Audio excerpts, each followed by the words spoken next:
Discussing today what they are going to do with this absolutely enormous budget surplus that is being projected for this year. 10 billion this year, another 16 billion next year, about 60 billion over the coming years. So the government is absolutely swimming in money, but at the same time we have an absolutely diabolical housing and homelessness crisis with record and growing numbers of families, individuals, children, pensioners who are facing homelessness, are actually homeless, and who are suffering extreme trauma and hardship as a result of the lack of the basic thing, which is a roof over their head. So we have a very simple proposal to the government, and we've made it already, and we'll make it again this week, that the enormous budget surplus they have, a very significant portion of that should be used to provide, in the first instance, a massive expansion of decent emergency accommodation for people who are being told at the moment that they should sleep in cars or that there's nowhere at all for them. That we need to expand the provision of decent quality emergency accommodation, but beyond that, and most importantly, that we need to dramatically increase the investment in refurbishing vacant and derelict properties and in building new public and affordable housing in order to deal with the housing crisis. The idea that the government would consider putting billions of euros into a savings bank, into a piggy bank, when there are children who have nowhere to sleep, who are sleeping in cars, are being sent to hostels miles and miles away from where they go to school, where they're being traumatised by the fact that they and their families are being made homeless. It just makes no sense. So we need the government to immediately make more money available to local authorities to provide emergency accommodation in their locality where people are being made homeless, so that children aren't having to travel miles and miles to get to school. But beyond that, we need a huge increase in the government investment to provide money to local authorities to refurbish vacant and derelict property, and to dramatically increase the investment in constructing new public and affordable housing. So that is our very, very strong message, because the situation of child homelessness in particular is just getting excruciating now. We are doing immense damage to children and to families when we have the resources that could actually provide for them. So we think it would be obscene for the government to put that money away in a savings bank rather than use that money now to alleviate the suffering and hardship that children and homeless families and those affected by the housing crisis are suffering. So I'm going into Crewe after this to the Climate Committee. And so if you want to ask me any questions, if you want to, you don't have to do so as soon as I shut up. But the main point I want to make here is I just listened to the Taoiseach on the news there say that the solution to the absolutely astronomical rise in the number of households in arrears for their gas, the solution to that is that they should shop around and talk to their provider and engage with their provider.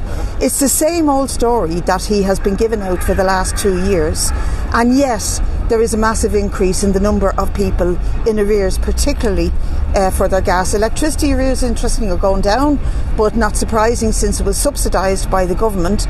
But at the same time, the profits of these companies, the gas companies, are going up and up, and Crewe are going to try and explain that to us through this market mechanism of hedging, which I'm going to drill down into the detail of, because they seem to have the figures for people in arrears and for how the hedging works, but they don't have the figures for the profits that these companies are making, and I certainly have some of them.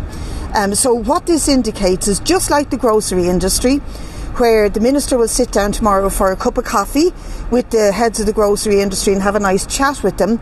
There is a political reluctance by this government to control prices while profits are going through the ceiling. And this is particularly true in energy and in food. And these are the two essentials that people are facing a day-to-day challenge with. And the government sits back and says, come in for a cup of coffee, or oh well, go shop around. This is not the solution, and we're going to be arguing and demanding that price controls and control on the market madness has to be brought in to play in this debate. So that's me. I'm going to...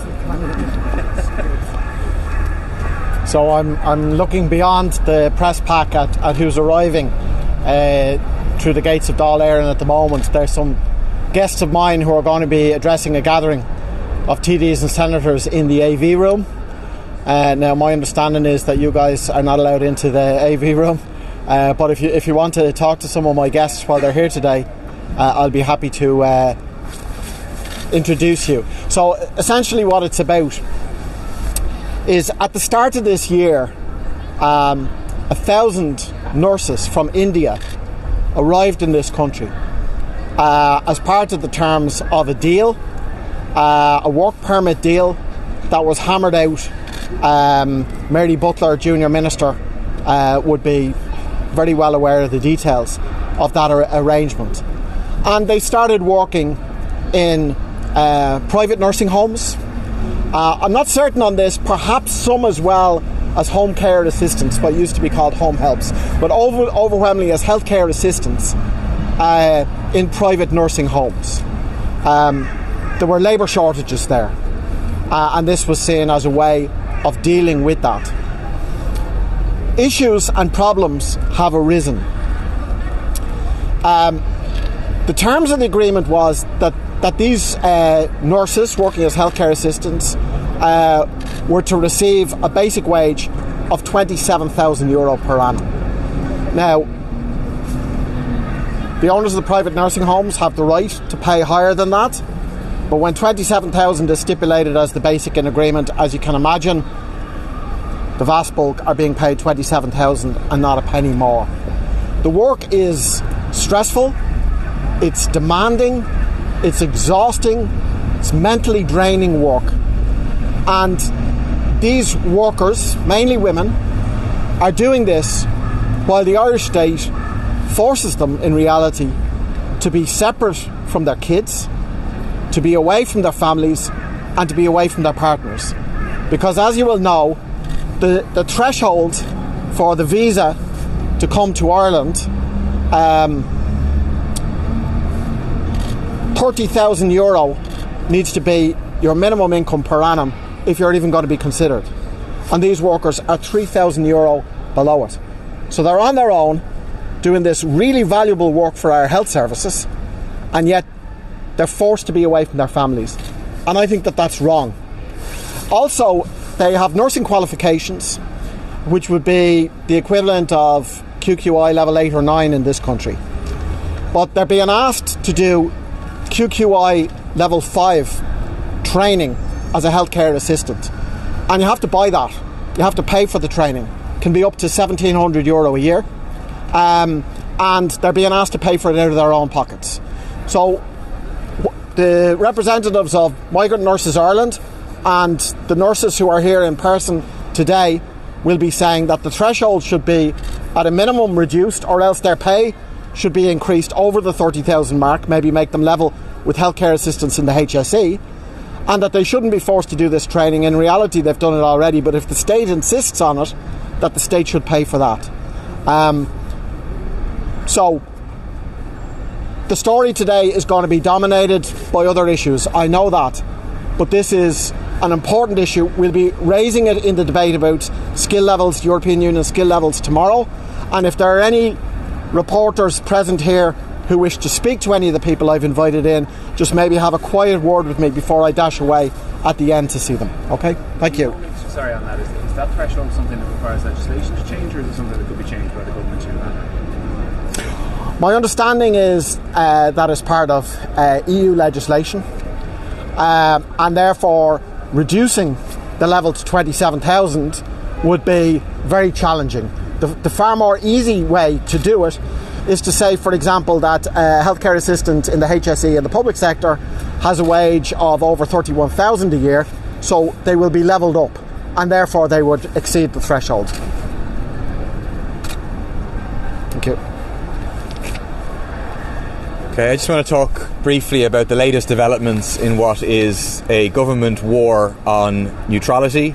This is a war that has been in overdrive, effectively using Putin's invasion of Ukraine as a shock doctrine to try to drive through an eradication of what is left of neutrality, pursuing the pre-existing policy of Fine Gael, for example, which had a policy document back 20 years ago called Beyond Neutrality, but now they see their opportunity.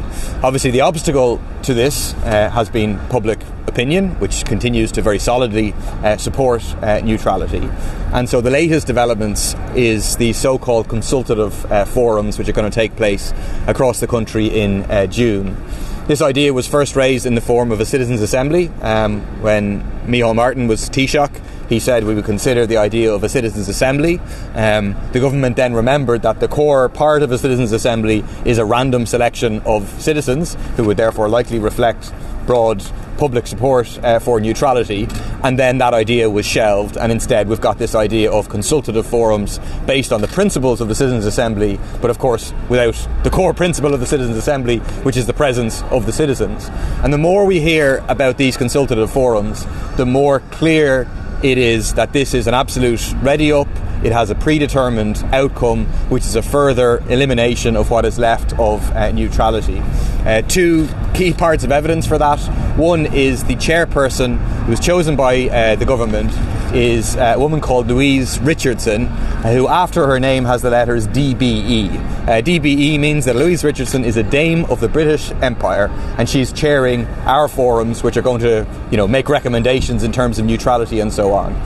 Louise Richardson is also quite prolific, has been writing in print for decades in the interests of and in alliance with the aims of US imperialism and US militarism. She's on record, for example, as supporting the US invasion of Afghanistan. She's on record as supporting US attempted coups in Cuba and in Nicaragua, and US successful coup in Chile. So she is not some sort of neutral arbiter on this whatsoever. She is a committed militarist and a supporter of the aims of US imperialism, and the fact that she is chairing the consultative forums on neutrality and so on should tell us everything we need to know about that. The other evidence we have is from PQs back that Gino Kenny put in, asking about who's going to be invited to these forums and so on, and the answer back from the minister is to say that civilian and military experts and practitioners are going to be invited. In other words, people who are linked to the armaments industry, people who are involved in various militaries. No mention, of course, of any peace campaigners internationally, anti-war movements, those who stand in defence of neutrality. So it's very, very clear what is being aimed here, and we're working together with others in the Irish Neutrality League and others in the broad anti-war movement and neutrality defence movement to try and expose what is happening here and to make sure that the vision and the view of the public is brought to bear, which is for a defence of neutrality. Just on that very briefly, obviously the reports yesterday in the papers about the secret agreement going back decades and then developed between the Irish government and the British government, allowing the RAF in some circumstances at least to use Irish airspace. That's very concerning. It's very concerning what is being published. We'd call on the government to publish all of the documents related to that. The Dáil should have the right to oversee any international agreements, and on the face of it, we would certainly be opposed to some international agreement which gives preferential access and allows the RAF to fly in Irish airspace. That does not seem to be in tune with the basic idea of neutrality and non-alignment that we would like to see.